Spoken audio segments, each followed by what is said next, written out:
Well, hello everyone. This video is considered as a demonstration video of how to interpret the one logs. Let's call it as a quick video for the interpretation of the one logs to define the zones where the movable hydrogen existed after estimating the water saturation and the water saturation of the invaded and the uninvaded zone. So we have to choose a database or create a database to save all the important data and the results in your definite zone or the definite location that you are going to interpret the one logs. Let's name it as a quick interpretation. Okay, quick interpretation. Okay, then press OK. So we do not have any well exist till now. So go to the from the toolbar, create a new well. For example, well number 11945221110, and the steps 1 2 5 and is meter. For example, this is the well number well name and the top depth. Of course, as you know, every well has its top and its bottom depth, so we have to enter the bottom and lower depth and the step of the readings of the well logs and with the unit itself. Then press OK. So at the beginning we have just created the one. Then we have the second step. We have to loading our data means loading the logs that we have, and of course that, as you know, that we have two types of a common data, either last file or the ASCII, and I have the files here for the available well here. The type, as you know, it is as ASCII file. So let's choose the first one. For example, for interpretation of the well number 1, just pick and select both of these two squares to fill the data, that in case that we do not have data in during the logging of your borehole. So the program or the software interpretation interactive petrophysics will give an value for the definite depth where we do not have a data by averaging the upper and lower value of that zone. And we have quick checking. We have there is something error in the top depth, in the bottom depth, in the well name, and the curve name, curve units, curve type, and the other things. You have to just to check it, all the important things in this pane. So of course you have to remember that the null value is identified as -999. Okay, so and we have the real curve names from line 2, curves name from line 2, and curve units from line 3, and the depth, the well from the data begins from the line 4, and just press on load, and the program is going to load your data. So now everything is okay. The logs have been loaded, the data have been loaded to your created wells, and you have to just check a quick checking for your data if there is something error or in readings or something like this, and of course you can just change the value of the minimum left scale. This is the left scale and this is the right one. For example, let's put it at 20 for the caliper, and for the bit size the same thing, to check if we have the washout or something like this. So this is the black one is for the bit size, or let's change its color for the bit size red. So the red one is for the bit size, and we have the SP. So of course, as you can notice that we have in this zone we have a washout because of the caliper values is greater than the bit size. Anyway, we have nothing to be mentioned here. We have all the available data with correct, with no error, with no let's say it as null values or values bad in this area. So just you can change the scale of the display with the window displaying for more precise visualization of your clock. So you can just notice from here that the depth can decrease or can be changed by rolling down by using your mouse. So the next step we have to make it is to estimating the clay volume, so as to know the effective porosity after extracting the volume of the clay. So single clay indicator, the gamma ray, and the double clay indicator using the rho B and the N5. And look at the outsets. The names of the outset gamma ray: VC out gamma ray, meaning the volume of the clay from the gamma ray. The volume of the clay estimated from the neutron density, and everything will be estimated. Now we have the volume of the clay from the gamma ray with the green line, and the volume of the clay from the neutron density of the red line. This is the results. This is the input data, and also and fine. Of course, you can just know that there is a difference between these two curves, and the ideal case that this line will match this line. So at the beginning we have to split the zones to just we can modify our zones more and more and manipulate the values of each of the N5 and rho B. So of course I made a splitting for the zone. It's clean, as you know, the high value of the gamma ray and the low values of the rho B and the high values of the N5 that reflect the maybe existence of the shape. And also it depends, splitting of the zone depends on your sense of logs, your logs recordings.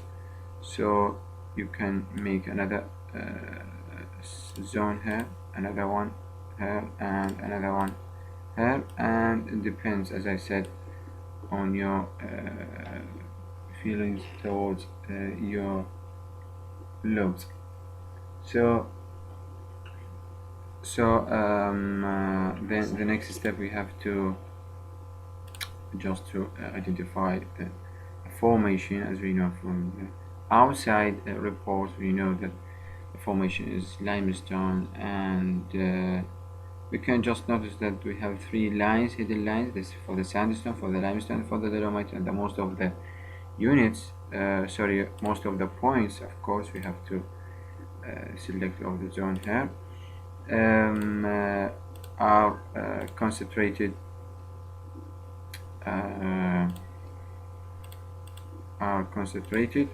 all between the lines of the limestone and the line of the dolomite. So then we have to just roll down this line, which is considered the line for the clay volume, and it's constant for all the well, not for the definite zone itself. For all the well, we have the maximum value of the clay. and to be more precise, for just clicking on this point to identify the beginning of the clean zone and the clean zone. You just click on this icon and go to the neutron density, and now we have the clean one,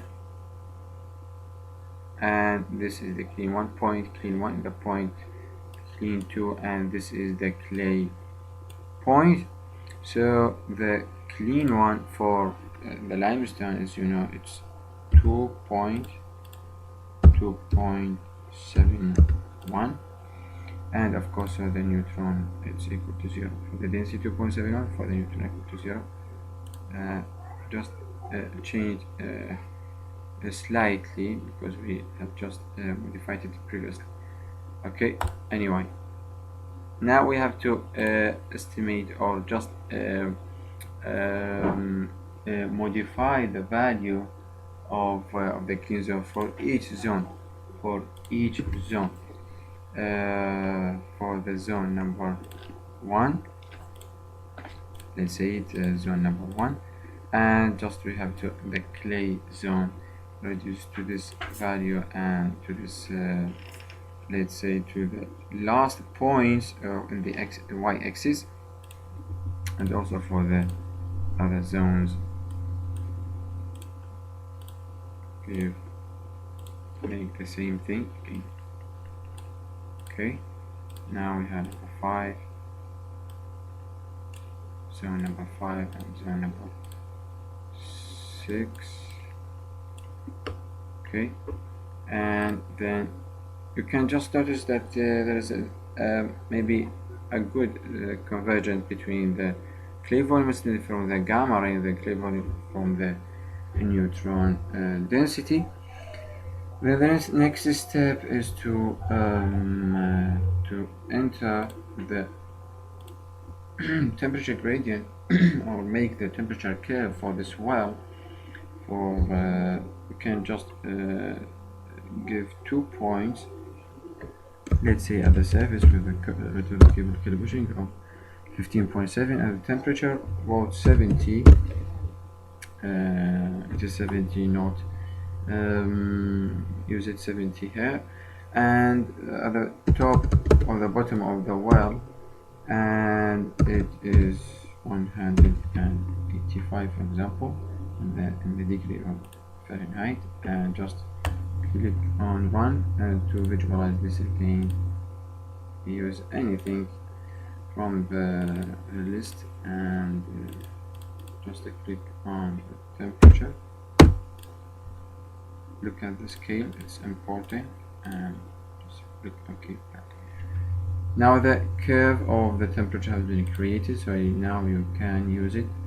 A note, of course, that as you know, the temperature curve is important for estimating the mud filtrate resistivity and the water resistivity, the apparent both of them. Just it's equal to the actual values of the RW of the RMF, just in the water zone 100%. Now the next step, we have to calculate the water saturation. The neutron, you have the M5, the density, everything it's okay here. The initial porosity model, you can use the neutron density for estimating the depending the value of the total porosity on the neutron density. If it give you a good maybe it is near or maybe a good convergence between the value of the porosity of the estimated from the neutron density with the core data. So we have to check it out. If the best line that match with the the points of the core will take it into consideration. It is not a rule, it's always that we use the neutron density. It depends on the value of the core data.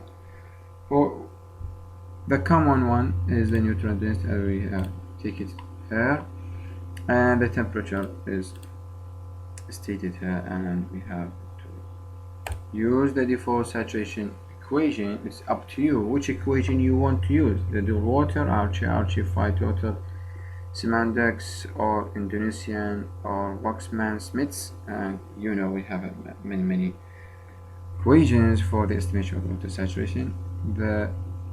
Here in this video I will use the Archie equation and the temperature units as it is in Fahrenheit, and click on OK. And just do not copy the zones, we have used it here in estimating the clay volume. Just ignore this square where do not select it, as you will see that we are going to just splitting our zones depending on the zones on the water and the existence of the hydrocarbon, and the clay volume, of course, not only on the clay. Now we have the porosity, lithology, saturation matrix. Important thing, we have the saturation, the porosity, and the lithology. As roll down the line, you can know the identification. What does it mean? We have the water for the white one, we have the movable, the yellow, the green means the oil, the red gas, and the parameter BVW means the water saturation bulk volume of water. BVW, bulk volume of water in the invaded zone, and this is the invaded zone. We have the phi, that means the effective porosity. This means the total porosity depending on the value of the neutral density here. Now just a quick identification, you can just know that the zone of the water zone begins from here to here as the ILD, which means the RT is low, and also we are about to split this zone after changing the scale, for example, to 50. We have the high scale of the gamma ray. We can notice that the value of the gamma ray is high here, and that means we have the clay volume. So the further division of the zones here, and also we can just split this zone, okay, and split another zone here. It depends on you how to splitting the zones. Anyway, as I said, it depends on you. Now we have this about 5 meters of the available they are going to interpret it.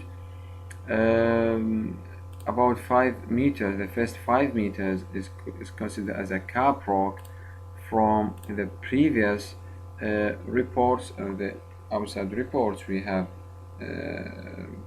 know its information, and usually, as you know, the caprock is a seal, relatively impermeable.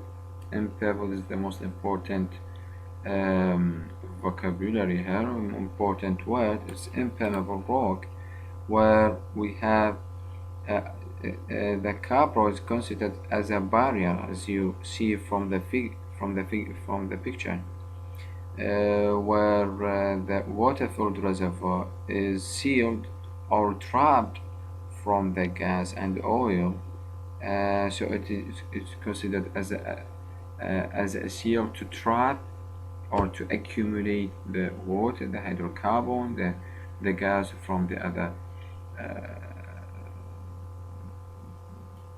let's say the compositions of the formation, where that will not lead to the seepage of the existence of the hydrocarbon or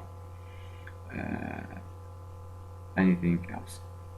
Anyway, so it is considered as impermeable rock, and it either be the silt or shale. Commonly it's considered as excellent sealing properties. So of course, impermeable means its effective porosity is very low. When it is very low, it's considered as a good caprock. Let's go back to our software interpretation. So the program, of course, estimated the water saturation depending on the Archie equation, and the Archie equation needs, as you know, the Archie parameters, or the A, M, and N, and the program here just make the value of the water saturation and the SXO depending on the default standard values of the A, so equal to 1 and equal to N, and it's equal to 2. So of course it does not equal to these values. It doesn't equal to these values. It has more precise. We have to modify these values. So this can be done by using the Piketty plot, which is a plot between the induction resistivity with the effective porosity. And before estimating the values of the Archie parameters, we have just to look at the value of the RW, which is the formation water resistivity, and in the temperature or salinity we have I have the salinity of this the formation, studied formation, by using the salinity chart powered by Schlumberger. You can, with the temperature, you can estimate the value of the water resistivity, which is equal to 0.02 at temperature 155 degree Fahrenheit, and the RMF is equal to 0.202 at temperature let's say 56 degree Fahrenheit. So this is for the water zone, the resistivity value and the RMF values. Now press on run, and then you can just use which method you use it for estimating the water saturation, estimating the porosity, of course.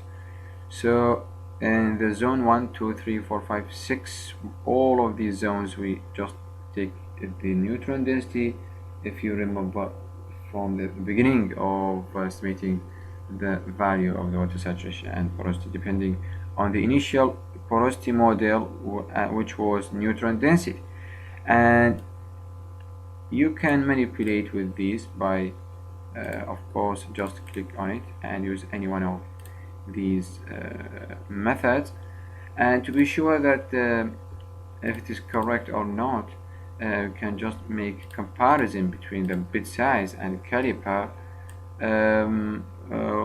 which is bit size means the size of the bit, and we have the caliper means the actual value of your borehole.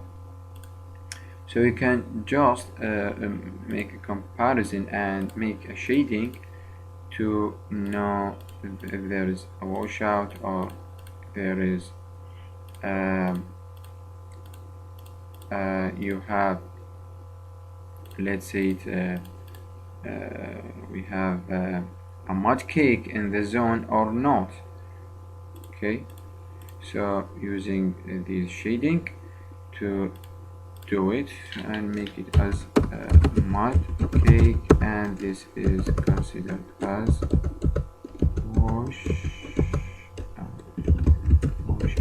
washout when the caliper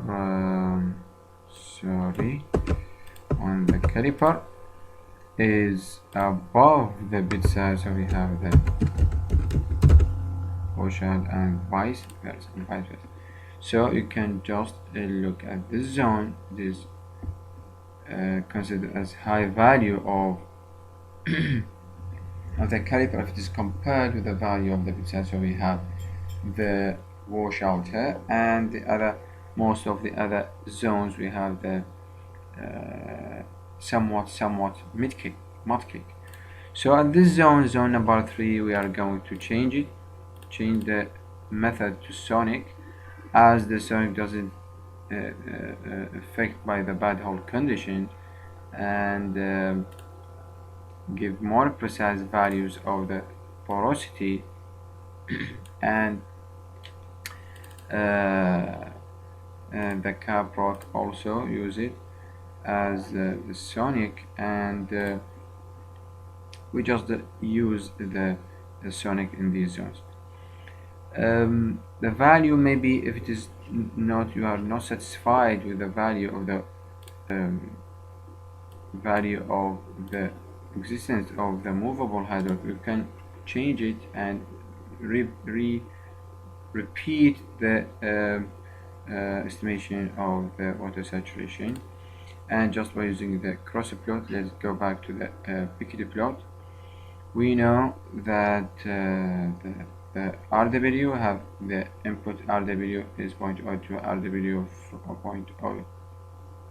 0.208 from temperature and with other parameters of the resistivity. Now we have to estimate the value of the Archie parameters. This is the line considered for the water saturation 100%.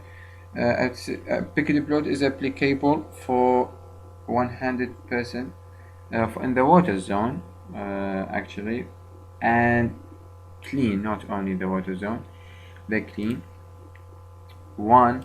And if you can just take a look on our logs, we have this zone, we have about low values of the resistivity, true resistivity, and this value, this zone. So zone number 2 and zone number 6, both of them are considered as water zone, and so we can apply the Archie equation on both of them. So at phi equal to 1, read the x-axis, it means the ARW, and we know the value of the RW, so you can just give the value of the tortuosity and estimate the value of water of the tortuosity as the intercept on the x-axis is equal to ARW at porosity equal to 1. At porosity is equal to 1.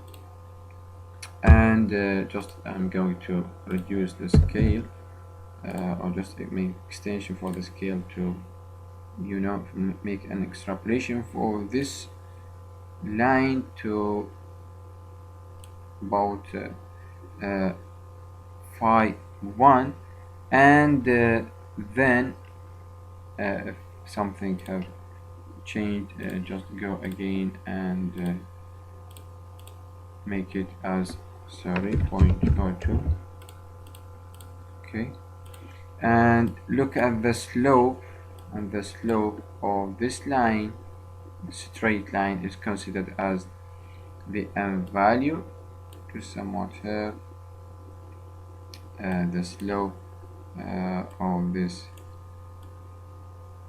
line, the beginning of the of your point. Okay, about you can just note that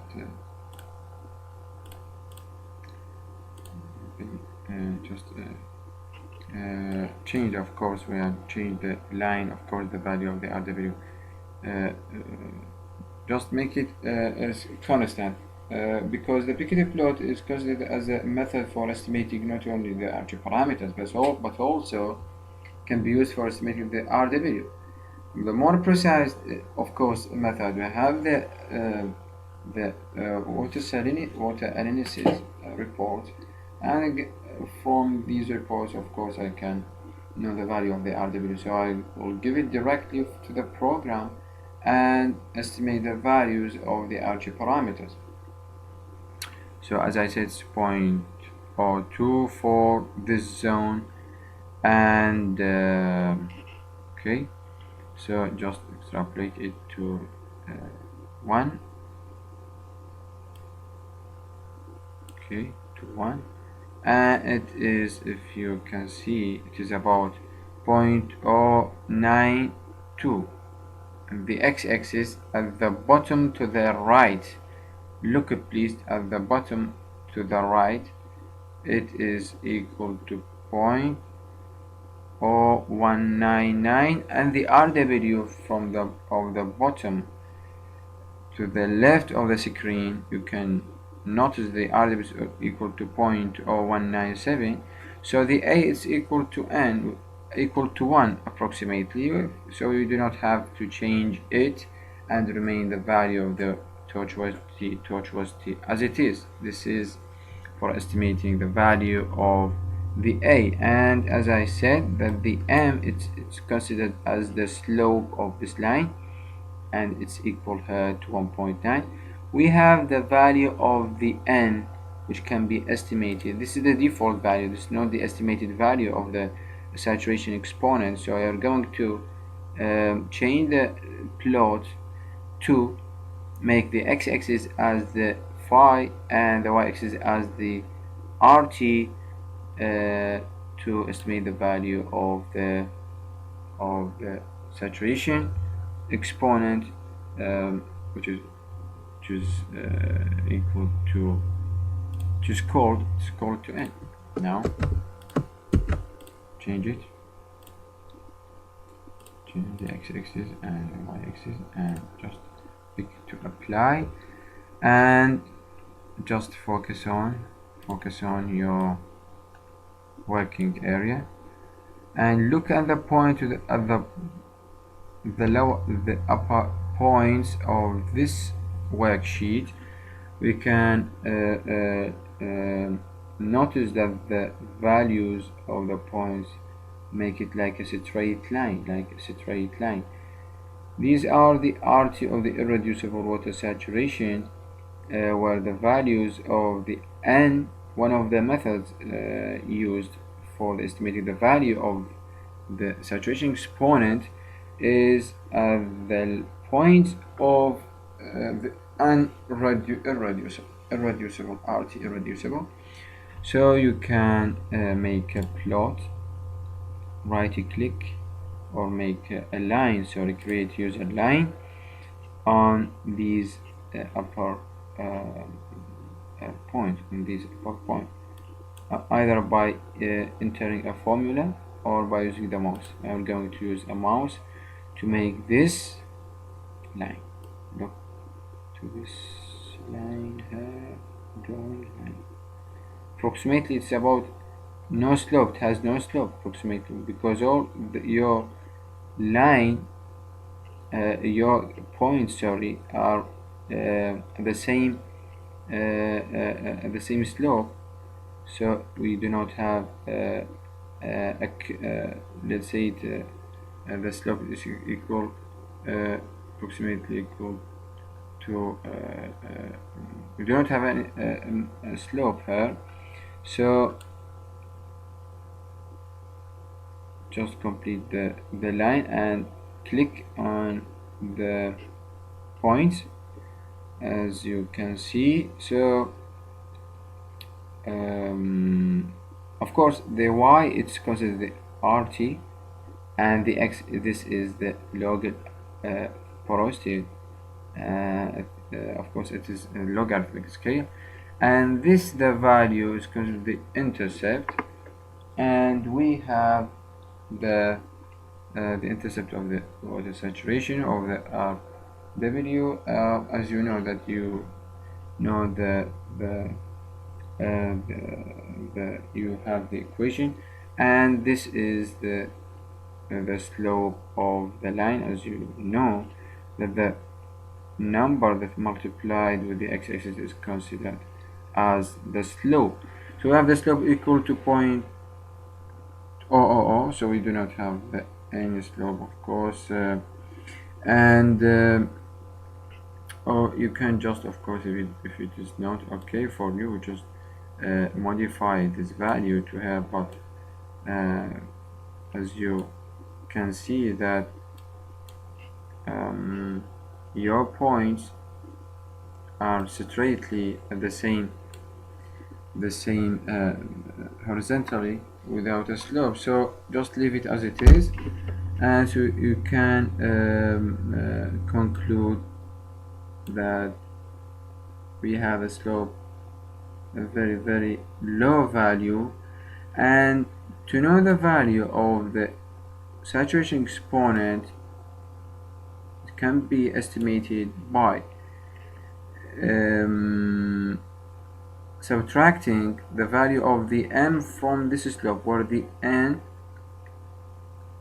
or summation, the value where the slope here, it's equal to n minus m. The slope here is equal to n minus m.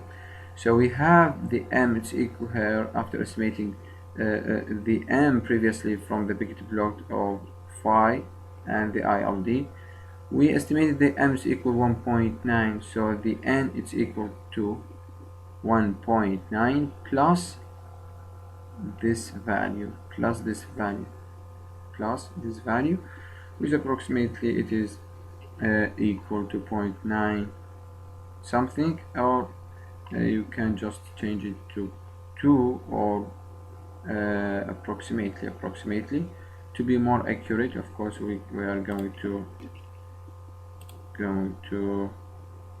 SW logic, and the m, of course it is 1.9, and the n, it's equal to 1.9 plus this value, 1.9 or 35, you can see 1.9 or 3, 1.9 sorry, 1.93, okay, and run. And now we have estimated all the important values of the Archie parameters, Now, if you can notice that the clay volume, the shale zone, we have the movable, and this is not correct. Of course, with the shale zone, we do not have even oil accumulation. So this is something error here, maybe in the estimation of the clay volume. So you are going to re-estimate the volume or the value of the porosity, effective porosity, depending on the volume of the clay estimated from the gamma ray,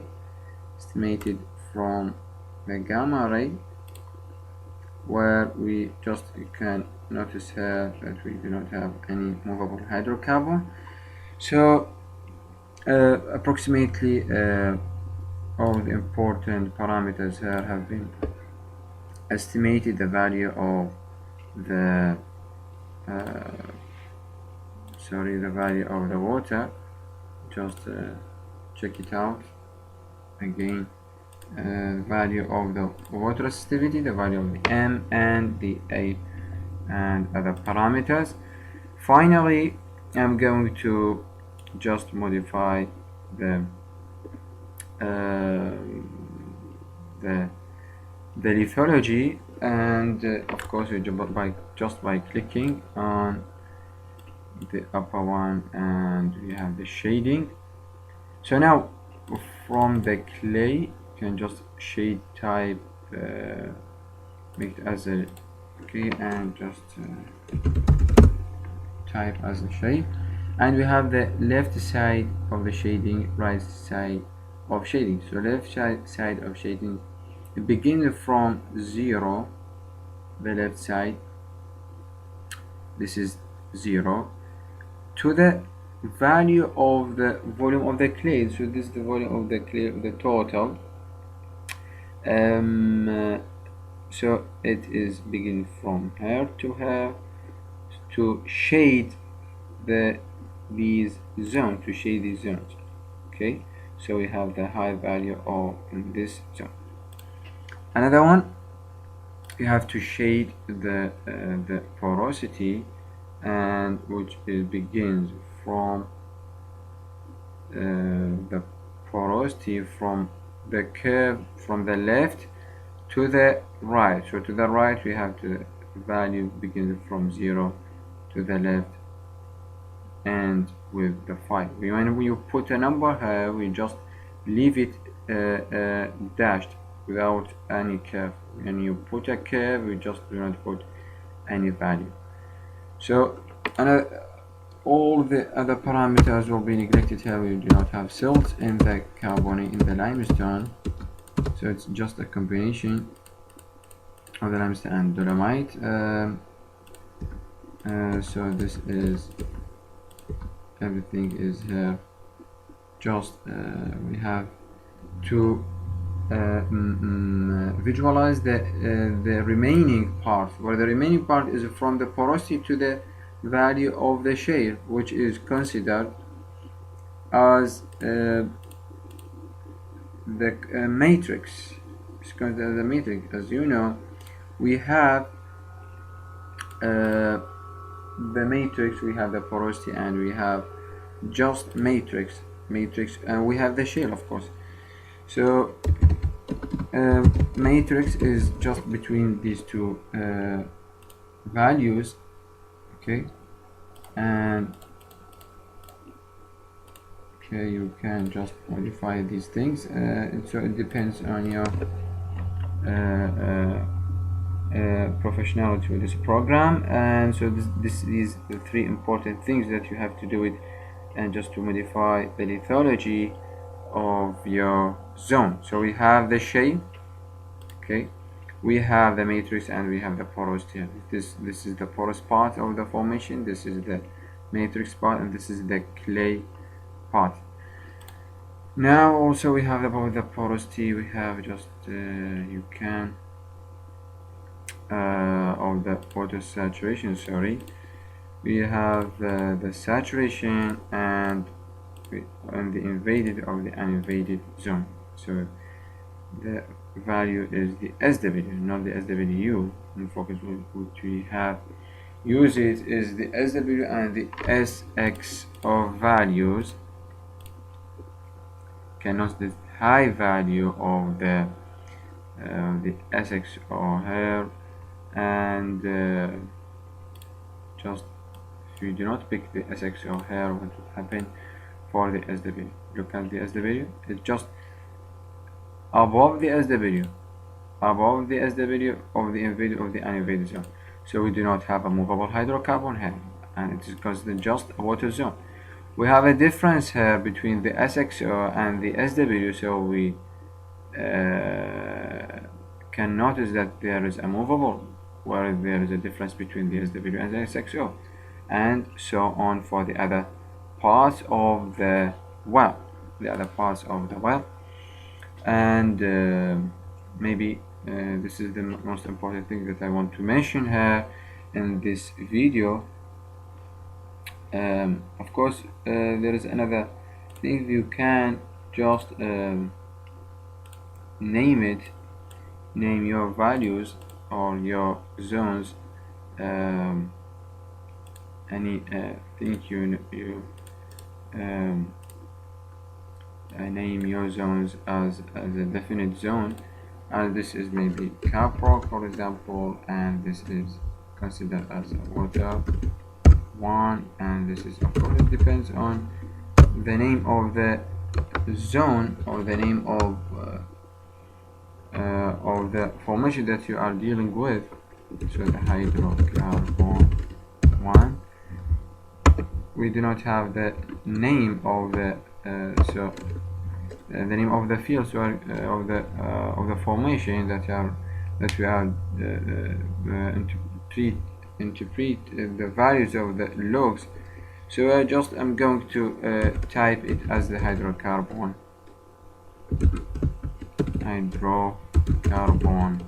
2, and this is water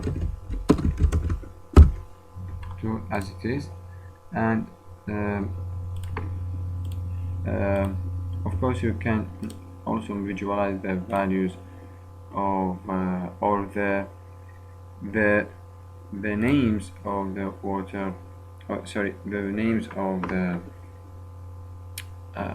the zones here. So this is maybe this is the most important things in this video. And of course we have a lot of things other to be estimated, to be interpreted, like the cutoff of the porosity, cutoff of the water saturation, and cutoff of the clay. Maybe you are going to visualize it furthermore in future. And you know, the interpretation have a lot of things to do it. We have the histogram. If we just, you know, the histogram of your program of your, for example, the V clay and other things. And for the cross upload, for example, for the X, Y, and Z as the manipulating one. Just you can manipulate with other the X and Y what you want to visualize, to know the formation, to know the matrix type, and a lot of things. So this is maybe this is the most important thing. And we're going to meet soon. So thank you very much. Thank you very much, and goodbye.